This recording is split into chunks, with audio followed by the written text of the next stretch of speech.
Hello, everyone, and welcome to the podcast series Virtual Realities. I have to say that I was listening to a coronavirus inspired playlist a few days ago, and I got inspired by Jamiroquai's song. And this podcast series will actually touch upon our virtual realities. I'm your host. My name is Idil Akdosh, and I'm a recent graduate of the agroecology program at an MBU. And I recently started working at the Learning Center as an advisor. Well, in this podcast series, you will hear from students and professors or whoever wants to connect. I want to chat with you about how you're dealing with this sudden transition to online education and overall our changed lifestyles. Well, for the past 2 weeks, we sampled a taste of what could be the new normal in university life for weeks to come.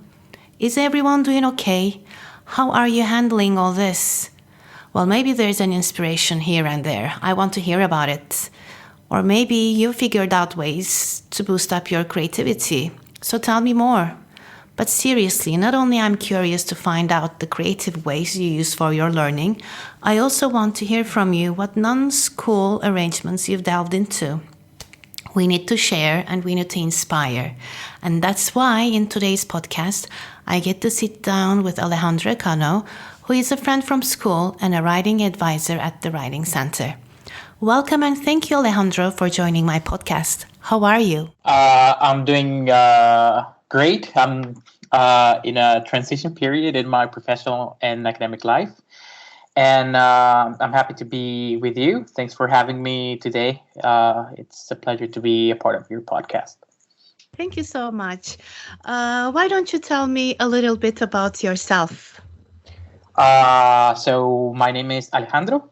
And I have been working for the past 3 years at the Writing Center as a writing advisor. I have been a part of different projects within the Writing Center. I have been as well a teacher assistant of one of the courses we are in charge of, that one being MTH 300, which is writing a master thesis. And I have been in charge of different workshops. I have been in charge of many lectures at the Writing Center as well. And usually for my work, what I do is that I provide some assistance to students with their term papers, thesis work, those being both from bachelor and master level, and any kind of writing pieces they have, and we help throughout the writing process in all its parts, that being from the brainstorming to the very end of drafting and writing. So that's what I do for my job. Mm-hmm. And how is it? Well, how does it work in this new in the corona times that we're experiencing today? Do you still continue your job? What kind of platforms are you using? So the new Writing Center in the corona times, that's the big question, huh? Mm-hmm. We have been transitioned to different platforms. So in the very beginning, we used, for example, Skype, because as a part of the NMBU system, I don't know if that's the correct word, we have a Skype professional account. So we used to have the Writing Center username where people could have appointments. So that's something we did before the corona times. So as we transition to this corona times, we started with that, but now we have completely transitioned to Microsoft Teams. There are different aids that we use for this. For example, the Learning Center, specifically Clayton, created some aids for students so they could access Microsoft Teams easily. And that's what we're using thus far. They book an appointment on the Writing Center webpage, which is supported by setmore.com. They can choose their writing advisor and Once they book an appointment and they state the purpose of the appointment, they get an email saying the name of the writing advisor, the time, and we meet on Microsoft Teams, and we make sure that they get the information they need in order to get the call going. Have you noticed any difference in students making bookings compared to how it was before? Yes, definitely. I think it's a very different setting because before you booked an appointment at the writing center, but you can also drop in. You can come to the writing center if one of the writing advisors is available. You can just ask them if they have availability, sit down, and go through your paper. So most of our meetings were actually drop-ins. So since we don't have that human contact anymore, we have seen our appointments go down as compared to before the Corona times. And I think that's one of the theories I have. Before, it was just very easy to have some time, some free time in between classes, for example, and go to the writing center and see if someone is available. Now people have to be more structured and more organized with their time. They have to book an appointment. And even though they could, for example, drop in using Microsoft Teams, it's still a foreign environment for most students to do so. So they're quite hesitant to use this technological aids. But I also have to say that it's something that has been improving ever since we transitioned to Microsoft Teams. People now are more willing to drop in. They sometimes contact you through email, which is not the most efficient way. But during your shift, you are on your email account checking if someone needs your help. So I think it's worked fine thus far. Okay. What would you recommend to encourage students to familiarize themselves with this new digital environment? So there's more drop-ins or bookings with you guys. I think that it's one of those things that you learn by doing. I think it's a matter of changing your mindset, because we are not talking about a population that is disconnected to digital means. It's quite the opposite, because if you think about social media, it's something that we do on a daily basis, and these platforms work pretty much like the ones we use at the writing center. They connect people. They transfer information in the form of images, video, sound.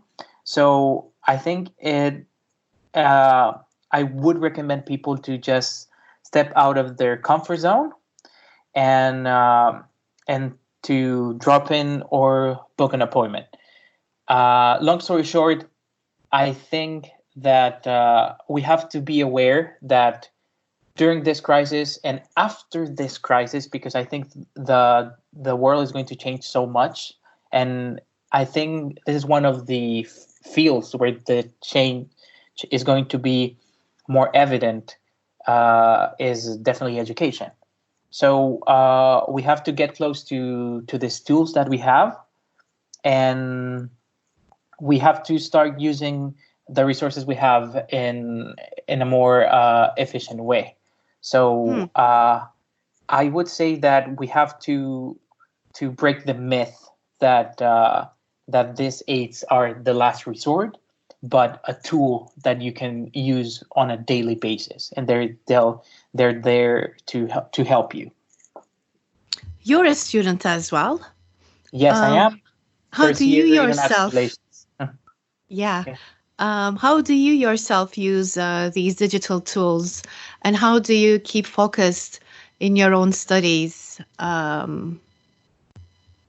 Well, I have been very lucky to be given the training that I require to use this tools. I'm talking about Microsoft Teams, for example, Set More, and the different platforms we use at the Writing Center.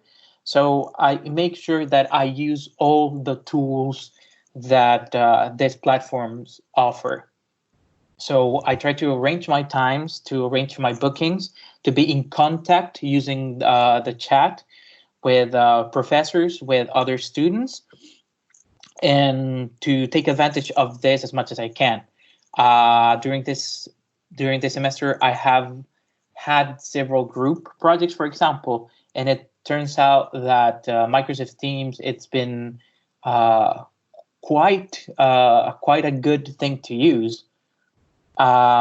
Case in point, I think we will see an increase in this kind of use after the crisis, because I have discovered that it can be quite efficient to, for example, have a group project and working with a video call on meetings instead of going to a place, for example. It proves to be more efficient, and I think um, it gives you the opportunity to focus more on your writing rather than other things of the writing process. So I think it has given me the opportunity to focus on the writing per se, instead of other things that sometimes are quite distracting. Plus, there is less room for getting distracted with other things if you keep, of course, your social media control. Hmm. What other ways have you invented to be or to continue being your creative self? Because studying is not just reading and regurgitating what you have read or listened to. It's also this process where you internalize that information and create something that is new. Right? And what kind of Yeah. ways have you invented in order to continue being that creative person? Well, I you really understand how much you are being pampered by the system once the system breaks up. So what I'm saying what I'm saying to myself at the moment is that I'm learning to parent myself once again. So I being my parent yet again. So now I'm in charge of my own routines, and even though I have always been an autonomous being, we all are as students. We are grown-ups, but we don't have uh, many things to keep us going the way they worked before. So I think I have found myself creating routines for myself, like being strict with the time I wake up, and being also very strict with the things that bring me joy and the things that are important to me. For example, I'm making sure that I have time to, for example, draw uh, and color, because it's something that I really enjoy doing, and to have time to study Japanese. Else, I would be drowned in this routine where I am doing the exact same thing all the time, and I'm being overwhelmed by many tasks because you are confined to the same space. So I make sure that I use different in the space that I have. I use it differently for specific purposes. So I give my mind the chance to have a break from all this work. I am also the editor-in-chief of the NAB Student Journal of Life Sciences, and it's been quite challenging to meet deadlines, to have appointments with people. But I think that I have also given the chance to discover another part of myself where I can be even more autonomous. I can even be more organized. And when I haven't been, I have also learned to be more compassionate with myself because I understand the situation. It's it's definitely extraordinary, because I think that's the adjective that describes this whole crisis thing. Yes, I've also invented some new ways to cope with this isolation, social isolation, because it's definitely new to me. I feel trapped sometimes. So I also exercise some of the things that you have said, talked about. but I also try to engage in things that make me feel inspired. So I have to create that energy myself to keep myself going and to be efficient in what I'm doing, because it's so easy to get distracted at home. Yeah. I also wanted to say something else. I think that I have also forced myself to be as social as I can, but not physically, because it's something that we cannot do at the moment. But I have made sure I reach out to my friends, to people back at home, because there's something that it was concerning. I think it still is, about this whole ordeal, is that unlike many people in the writing world, I mean, we're as diverse as it gets, but I think I'm a people person. I need to interact with people. I really enjoy having appointments with students, to be there, to see their faces, to talk. So I have made sure that using the tools that I have, I'm able to do that. And also, I am a people person in my personal life. So I've made sure to reach out to my family, to my friends, and to stay in contact as much as possible, given the circumstances. Let's take a break and hear a really good song. Punketorsk is a band who started playing together a year ago, and we know them from Oz. I've listened to them a few times at Slørstad, so it made perfect sense to play their music here. And what a coincidence, they're releasing their first ever single on the 3rd of April. This 3-man rock band was formed 1 year ago out of a very strong need. They tell me, with their noses deep down in articles and newspapers, concerning how we humans, in so many different ways, tear apart and destruct our nature and the world we all love, their evenings gradually ended up with more and more homebrew and funky lyrics about fish and seas, and that all of it is actually going to hell. Well, they have a good point. We all know where this went and what happened to the oceans. Spiced up with a nice and lekker Trønder accent, slick beats, jolly bass lines, and a big pile of disclaim, they have now made a nice single for you.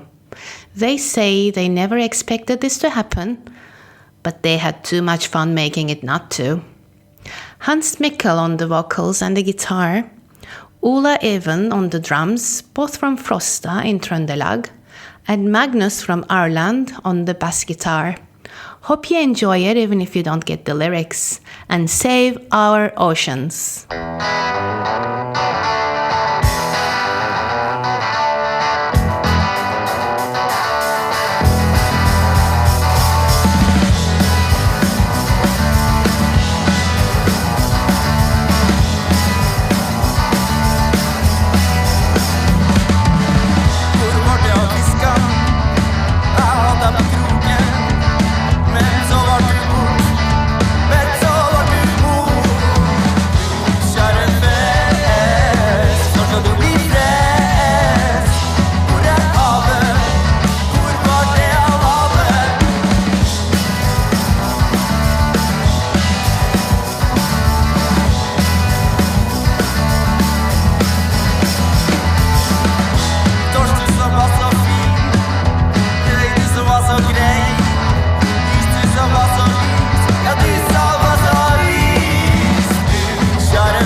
when you have appointments with students, have you noticed any change in their needs?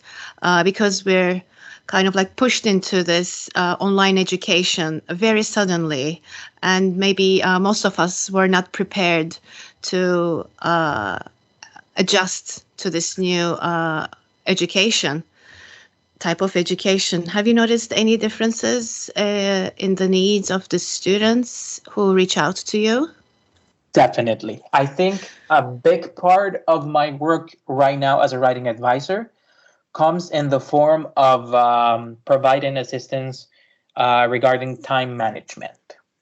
So, as a part of the plethora of services we have at the Writing Center, we offer time management services. Like we have different forms that we can give students. They can fill out so can organize their times, and we have through the system many tools from courses, from stress management. For example, there are many lectures that we're giving during the silent writing labs at the Writing Center, and we have access to this information that I have been able to use, because I think students are quite concerned with how the situation is unfolding, and now I find more and more students coming to the Writing Center to ask how they can organize their time. Now there are a lot of people asking about the Pomodoro technique, which is something we use for the writing, for the silent writing labs, in which you write for 45 minutes and you take a pause for 15 minutes. That's overall how it works. And time management as a whole. And also for thesis work, people are now more drawn to really make a more detailed Gantt chart than they did before. So I think during this crisis overall, the big change is now that there's a big component of time management increase among students. I have used Pomodoro when I was writing my thesis too, and it really helped me to discipline myself. And then I realized that I didn't need Pomodoro anymore because I had that built in me. So I was automatically stopping when I needed to stop and keep the breaks as long as I wanted or as short as I wanted. Which makes more sense right now because it seems like we have all the time, but we just do not know how to organize it. What about more effective or focused learning? What can people do? What would you advise people to keep their focus on their work? I think it goes for all the projects that we have done, but now that we're going through this this whole ordeal, I think it's very important to break your tasks in parts and give yourself deadlines. Of course, you have the deadlines that were given by the system, but you should give yourself deadlines. If you are writing a term paper, you should give yourself a deadline for your theoretical framework, for your discussion, for reading articles that are relevant to your paper, and really give yourself as an exact date to do so. Else, you could be drowned in this sea of small responsibilities that will only overwhelm you. I think this is the time to reach these goals, because else you will be end up accumulating things, and that will make your process really stressful. Yeah. You have to keep yourself accountable, exactly, because I find campus a very magical place where social interaction is easy, it's facilitated. And now we're trying to create a virtual campus, which is not easy to do. So we have to be more responsible for our learning than ever if we want to have the same learning outcomes. But Maybe would you share a few tips about to feel more inspired about our studies, like how we can socially reconnect to enrich our learning when we cannot actually come together and collaborate and work together, but we have to use tools and platforms to do that? Uh, Look, I think that chiefly what you said is the best response that you can get. We are um, we're dealing with something very specific, which is the lack of physical space to engage in learning. So, I think my biggest recommendation would be that we really need to recreate this campus, and for doing that, we need to understand what made campus important in the first place. So we need to find a way to interact with our peers. We really need to change the perception we have on group work. I think that I think group work really gets a bad rap in the academic world because it's pretty much described as dealing with someone else's slack, and that's not the case. I have, for example, been very grateful to different subjects at the university because I've had the chance to learn things from many different perspectives.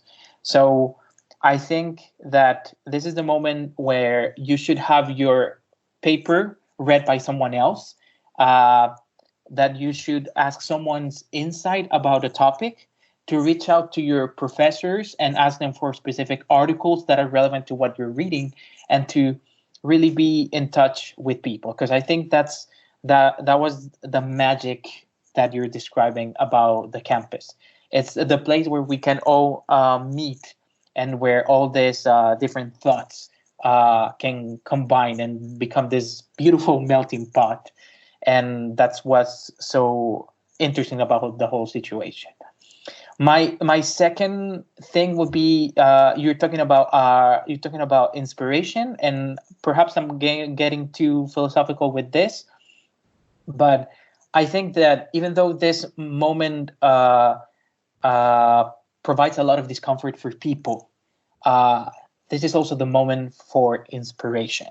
Inspiration is there, and it's been I'm sorry, it's been there throughout history during pests, during calamities, different externalities. Uh, Shakespeare's best works were written during a lockdown due to a disease. We are seeing people in lockdown countries singing in their balconies, um, creating concerts for people in the streets. We have seen this big wave of altruism in different places where the situation is difficult, mostly, for example, in poor areas in rich countries or in the global south, um, where people really they're going the extra mile. So I think even though this moment provides a lot of discomfort, this is a moment for great inspiration. Myself, I have given myself, as for myself, sorry, I have given myself the opportunity to read about these issues, and I found incredible things. And I learned, for example, about sailors, uh, where if disease broke out during a voyage, they will have to be quarantined. And there are testimonies of people saying that uh, during those very taxing times, they learned so much about themselves. They created routines for themselves. They got in shape. For example, they started reading the things they wanted to read. They prioritized their social life. They got rid of toxic relationships. Um so I think I really like the fact that you're mentioning inspiration, because just to wrap up this question, these are very difficult times, but it's from difficult times that you get the most creative and most inspiring responses and learning, now that we're talking about the writing center. Thanks so much for this amazing answer. You touched upon something really important. We can now be more reflexive about who we are, what we're capable of, and our vision for the future, and start being more creative and more productive and be more hands-on. What I learned with this crisis is that I should not postpone things. Now, all the things that I postponed before this crisis seem so redundant. It seems so out of place. All the trips that I was planning, or all the things that I was planning of doing, and that I kept postponing, I can't do them anymore. So my biggest takeaway probably from this crisis is do not postpone, and be your creative self unapologetically. I love that. I love that that statement, and I second it. Yeah. But what nurtures your non-academic identity? What do you do when studies are over? Apart from drawing and Japanese. I think that I am very artistically and linguistically inclined, as I mentioned before. But what has driven my identity nowadays is learning from people, what people are doing during these times. I have found myself being actually very well informed of how this whole situation is unfolding in the world. And I think that I have been making an effort to be more empathetic towards people's situations. I think that I am in a very, and I didn't want to phrase it like that, but for me this is a moment of concern. Now that we're talking about Alejandro as a person, not as writing advisor. I am a Colombian. So as a country in the south, the situation for my country is very different to that of the one I'm living in, Norway, because Norway has the means to deal with the situation in a more efficient way, and I think it's gonna come out more gracefully than my country will. So I am concerned.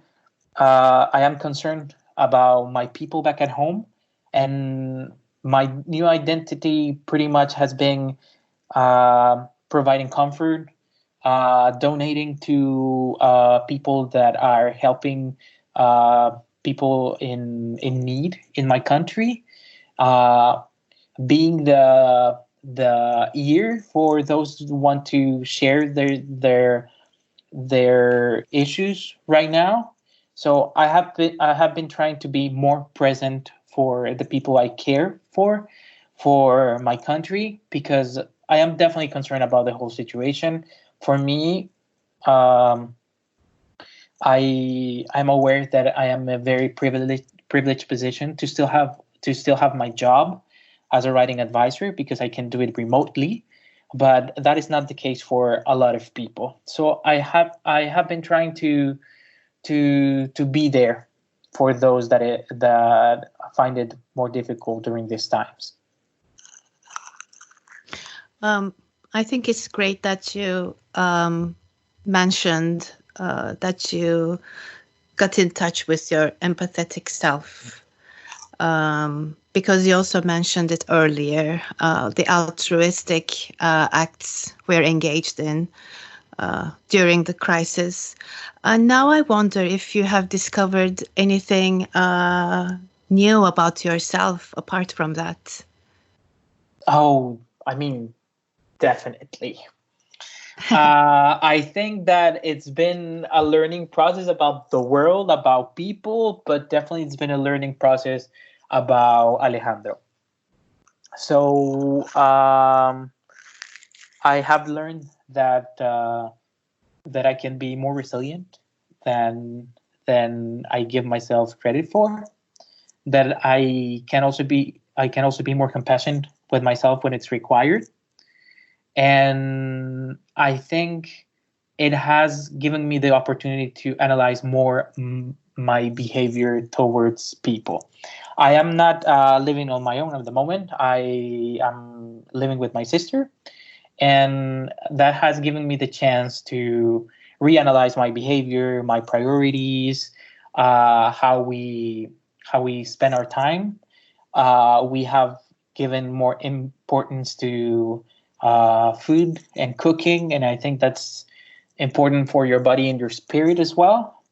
It provides you with an identity, with an important task, and I think it's an important self-esteem exercise to cook food for yourself, and it's also a way to display affection, to take care of those who you love. In this case, for example, my sister. So I think I'm rediscovering a more human part of myself than rather the student and the writing advisor. And I have given a lot of thought about the environment. I mean, I have been really touched about the news of cleaner air in areas where the lockdown has been in place for a while. The pictures of Venice canals clean and devoid of mass tourism. It's something that's been given rounds in my head. So I think we're gonna have a different Alejandro by the end of this Corona crisis. That sounds great, actually. It sounds more in touch with yourself. I think same goes for me too.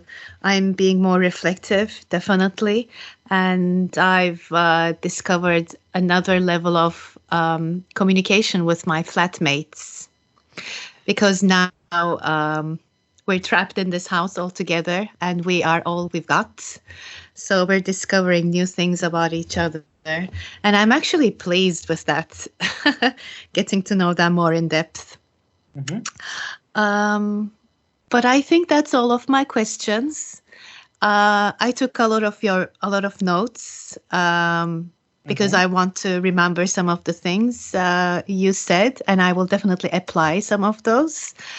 Have a great day, and thanks for being a part of my podcast. Thank you very much, Edil. If I can finish my intervention with something, I would invite people to book an appointment with us at the Writing Center, just like they did before, or by contacting your writing advisors. We are happy to be able to still help you during this taxing times, and we can wait for you guys to book appointments with us. This is a free service provided by the university. And as a student, it's been very helpful to me as well. So you are welcome to join us once again and have those drop-ins we had before. And thank you very much for having me on your podcast. Thank you, Alejandro, for participating. And thank you for listening. And thank you, Panketosh, for the music. I hope this session was inspiring and refreshing for you. Next time, you will hear from me and 2 thesis students, and we will discuss how it is to graduate during the coronavirus pandemic. If you would like to be a guest, please email me at virtualrealities.info@gmail.com, and we will connect online for a chat. And if you cannot seem to get enough of listening to podcasts, I recommend you to tune in to PedPod's podcast series at the Learning Center webpage for more of very interesting content. See you next time!